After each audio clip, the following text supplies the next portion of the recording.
ಸಂತಶ್ರೇಷ್ಠ ಕನಕದಾಸರ ಮೂರ್ತಿ ಲೋಕಾರ್ಪಣಾ ಕಾರ್ಯಕ್ರಮದಲ್ಲಿ ವರುಣಾ ಕ್ಷೇತ್ರದ ಶಾಸಕ ಡಾಕ್ಟರ್ ಯತೇಂದ್ರ ಸಿದ್ದರಾಮಯ್ಯನವರು ಭಾಗಿ. ವರುಣಾ ಕ್ಷೇತ್ರದ ಶಾಸಕರಾದ ಯತೇಂದ್ರ ಸಿದ್ದರಾಮಯ್ಯನವರು ರಾಜ್ಯದ ಮುಂದಿನ ಉತ್ತರಾಧಿಕಾರಿಯ ಮಾಹಿತಿ ಬಿಚ್ಚಿಟ್ಟರು. ರಾಜ್ಯದ ಮುಂದಿನ ಸಿಎಂ ಸತೀಶ್ ಜಾರಕಿಹೊಳಿಯವರು ಎಂದ ಯತೇಂದ್ರ ಸಿದ್ದರಾಮಯ್ಯನವರು. ಹೌದು, ಬೆಳಗಾವಿ ಜಿಲ್ಲೆ ರಾಯಬಾಗ ತಾಲೂಕಿನ ಕಪ್ಪಲಗುದ್ದಿ ಗ್ರಾಮದಲ್ಲಿ ನೂತನವಾಗಿ ನಿರ್ಮಿಸಲಾದ ಸಂತ ಶ್ರೇಷ್ಠ ಕನಕದಾಸನ ಮೂರ್ತಿ ಲೋಕಾರ್ಪಣೆಗೊಳಿಸಿ ಮಾತನಾಡಿದ ಯತೇಂದ್ರ ಸಿದ್ದರಾಮಯ್ಯನವರು,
ಸನ್ಮಾನ್ಯ ಸಿದ್ದರಾಮಯ್ಯನವರು ರಾಜಕೀಯ ಬದುಕಿನ ಕೊನೆಘಟ್ಟದಲ್ಲಿದ್ದಾರೆ.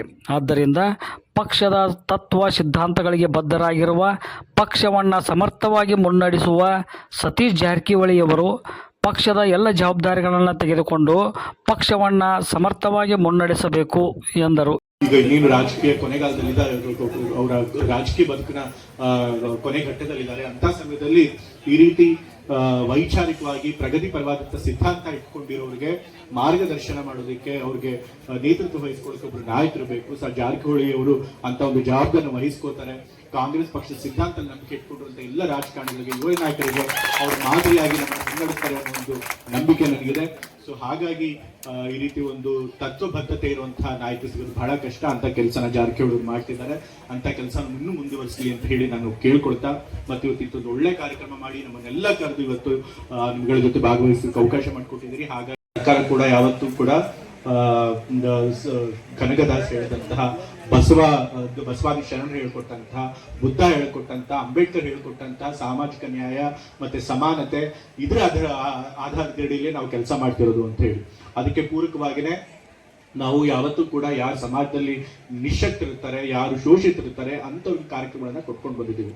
ಅದು ಶೋಷಿತರಾಗಿರ್ಬೋದು, ಹಿಂದುಳಿದ ವರ್ಗದವ್ರು ಇರ್ಬೋದು, ಮಹಿಳೆಯರು ಇರ್ಬೋದು, ಅಲ್ಪಸಂಖ್ಯಾತರು ಇರ್ಬೋದು, ಅಥವಾ ಮುಂದುಳಿದ ವರ್ಗದವರು ಬಡವರು ಇರ್ಬೋದು, ಅವ್ರ ಪರವಾಗಿ ಕೆಲಸ ಮಾಡ್ಕೊಂಡು ಬರ್ತಾ ಇದ್ದೀವಿ. ಅದರ ಫಲನೇ ಇವತ್ತು ನಾವು ಕೊಟ್ಟಿರುವಂತಹ ಗ್ಯಾರಂಟಿ ಯೋಜನೆಗಳು. ಯಾಕೆ ಅಂತಂತಂದ್ರೆ ಕೇಂದ್ರ ಸರ್ಕಾರ ಬಂದ ಮೇಲೆ ಏನಾಗೋಗಿತ್ತಪ್ಪ ಅಂತಂತಂದ್ರೆ ಎಲ್ಲ ಹಣನೂ ಕೂಡ ಶ್ರೀಮಂತರ ಪರವಾಗಿ ಹೋಗ್ತಾ ಇತ್ತು. ಇವತ್ತು ಅಂಬಾನಿ ಅದಾನಿಗಳ ಆಸ್ತಿ ಎಷ್ಟು ಮೇಲಾಗಿದೆ ಅಂತ ನೀವೇ ನೋಡಿ. ಕೇಂದ್ರ ಸರ್ಕಾರ ಬಂದ ಮೇಲೆ ಏನಪ್ಪಾ ಆಯ್ತು ಅಂತಂತಂದ್ರೆ ಶ್ರೀಮಂತರಿಗೆ ಕಟ್ಟುವಂತ ಕಾರ್ಪೊರೇಟ್ ಟ್ಯಾಕ್ಸ್ ಅನ್ನ ಕಮ್ಮಿ ಮಾಡಿ ಜನಸಾಮಾನ್ಯರು ಮತ್ತೆ ಬಡವರು ಕಟ್ಟುವಂತಹ ಟ್ಯಾಕ್ಸ್ ಗಳನ್ನ ಜಾಸ್ತಿ ಮಾಡಿದ್ರು. GST ಹಾಕಿದ್ರು, ಎಲ್ಲದಕ್ಕೂ 28% ಮಾಡಿದ್ರು. ಈಗೇನೋ ಇವಾಗ ಕಮ್ಮಿ 18% ಮಾಡಿದ್ದಾರೆ. ಆದ್ರೆ 11 ವರ್ಷಗಳ ತನಕ 28%, 32% ತನಕ GST ಹಾಕಿ ಬಡವರ ಮೇಲೆ ತೆರಿಗೆ ಭಾರ ಹೊರಿಸಿದ್ರು.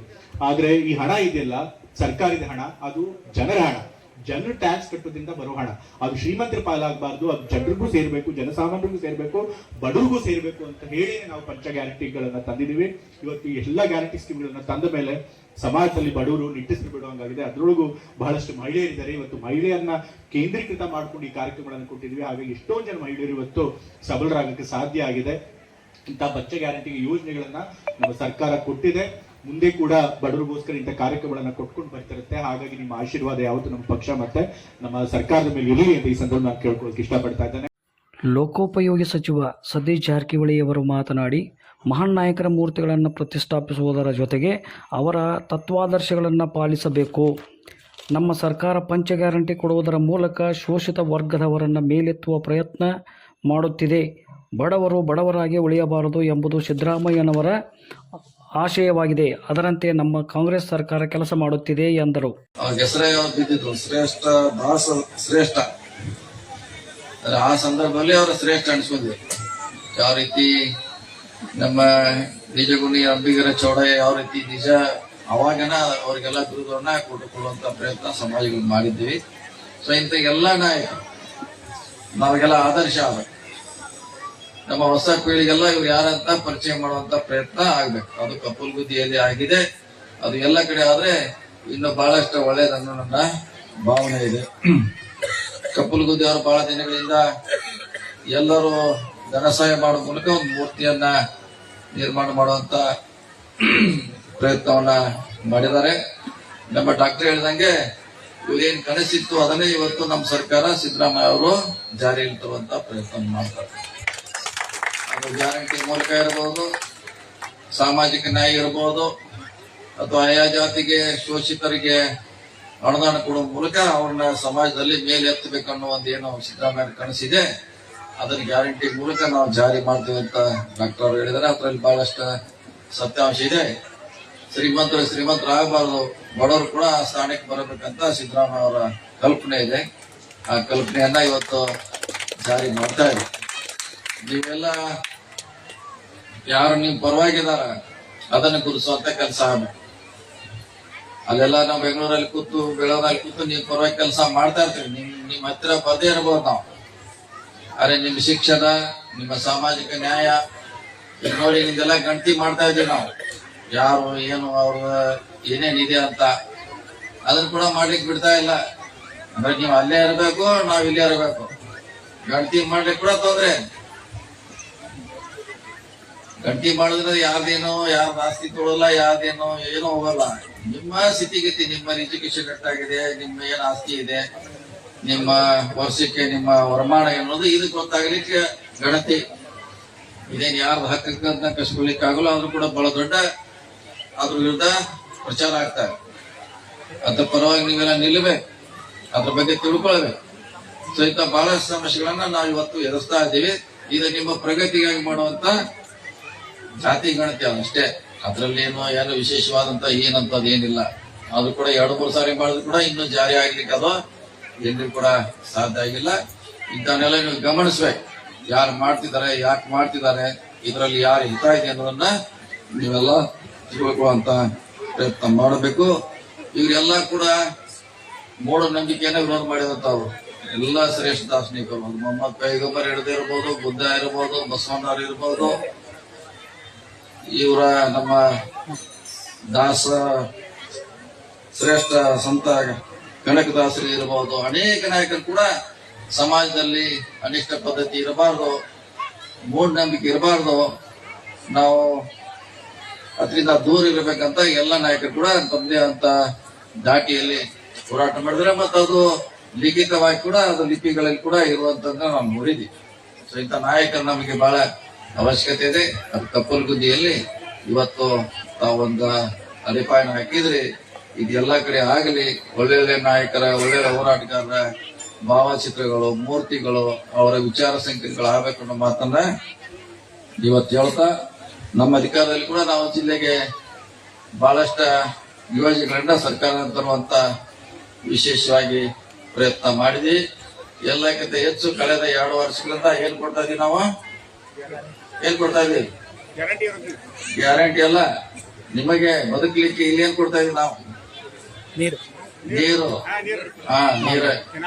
ಬರ್ತದೆ ಇಲ್ಲ ಎಲ್ಲರಿಗೂ? ಮುಖ್ಯವಾಗಿರುವಂತ ಕಳೆದ 2 ವರ್ಷದಿಂದ ಏನ್ ನಾವು ನಿಮ್ಗೆಲ್ಲ ಮಾತು ಕೊಟ್ಟಿದ್ವಿ. ನಾವು ಅಧಿಕಾರದಲ್ಲಿ ಇರುವವರೆಗೆ ಆ ನೀರನ್ನ ನಿಮ್ಗ ಖಂಡಿತವಾಗಿ ಕೊಡ್ತೇವೆ ಅಂತ ಹೇಳಿದೀವಿ. ಇಂದು ಕೂಡ ನಿಮ್ಗೆ ಬೇಸಿಗೆ ನೀರು ಕೊಟ್ಟಿವಿ, ಇದು ಸಾರಿ ಕೊಟ್ಟಿದ್ವಿ, ಮುಂದೂ ಸಾರಿ ಅದು ಜಾರಿ ಇರ್ತೈತೆ. ರೈತರಿಗೇನ್ ಬೇಕಾಗಿದೆ, ವಿಶೇಷವಾಗಿ ಜನಸಾಮಾನ್ಯರಿಗೆ ಅದನ್ನ ಕೊಡುವಂತ ಪ್ರಯತ್ನ ಮಾಡ್ತೀವಿ. ಅದ್ರ ಜೊತೆಗೆ ರಸ್ತೆಗಳು ಮಾಡ್ತಿದ್ದಾವೆ, ಬೇರೆ ಬೇರೆ ಅವಶ್ಯಕ ಅನುಗುಣವಾಗಿ ಅವನು ಮಾಡುವಂತ ಪ್ರಾಮಾಣಿಕ ಪ್ರಯತ್ನ ಮಾಡ್ತೀವಿ. ಬಹಳ ಜನ ಹೇಳಿದ್ರು, ಅವ್ರೆ ಎಲೆಕ್ಷನ್ ಇದೆ, 1 ವರ್ಷ ಬಿಡಿಸ್ತಾರ ಬಹಳ ಜನ ಹೇಳಿದ್ರಲ್ಲ, ಈಗೂ ಹೇಳ್ತಿರ್ತಾರ. ಹಂಗೆ ಅವ್ರಿಗೂ ಬಿಡಿಸ್ಲಿಕ್ಕೆ ಆಗೋಲ್ಲ, ಅವ್ರು ಮಾಡ್ಲಿಕ್ಕೂ ಆಗೋಲ್ಲ. ಅದೇ ನಾವು ಅದ್ ನಿರಂತರವಾಗಿ ಬಿಡಿಸ್ತೇವೆ, ನೀವು ಮಾತು ಕೊಟ್ಟಿದ್ದೀವಿ. ಆ ರೀತಿ ನಿಮ್ಗೋಸ್ಕರ ಹಿಡಕಲ್ ಡ್ಯಾಮ್ ನಲ್ಲಿ 2 TMC ನೀರ ರಿಸರ್ವ್ ಇಟ್ಟಿರ್ತೀವಿ ನಿಮ್ಗೋಸ್ಕರ. 2 TMC ನಿಮ್ಗೋಸ್ಕರ ರಿಸರ್ವ್ ಇಟ್ಟಿರ್ತೀವಿ ನಾವು. ನಿಮ್ಗೆ ಯಾವಾಗ ಅವಶ್ಯಕತೆ ಬಂದಾಗ ನಿಮ್ಗೆ ಕುಡಿಲಿಕ್ಕೆ ಇರ್ಬೋದು ಅಥವಾ ವ್ಯವಸಾಯಕ್ಕೆ ಇರ್ಬೋದು ಅಂತ ಕೆಲಸವನ್ನ ಮಾಡ್ತಾ ಇದೀವಿ. ನಮ್ಗೆ ಅವಕಾಶ ಸಿಕ್ಕಾಗ ಕೆಲಸ ಮಾಡುವಂತ ಪ್ರಯತ್ನವನ್ನು ಮಾಡಿದ್ದೇವೆ. ಸಿದ್ದರಾಮಯ್ಯ ನೇತೃತ್ವದಲ್ಲಿ ಸಾಮಾಜಿಕವಾಗಿ ಒಂದು ಸರ್ಕಾರ ನಡೀತಾ ಇದೆ.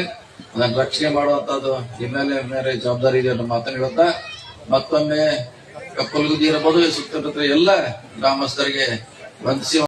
Vitthal Badiger, victory 9 TV.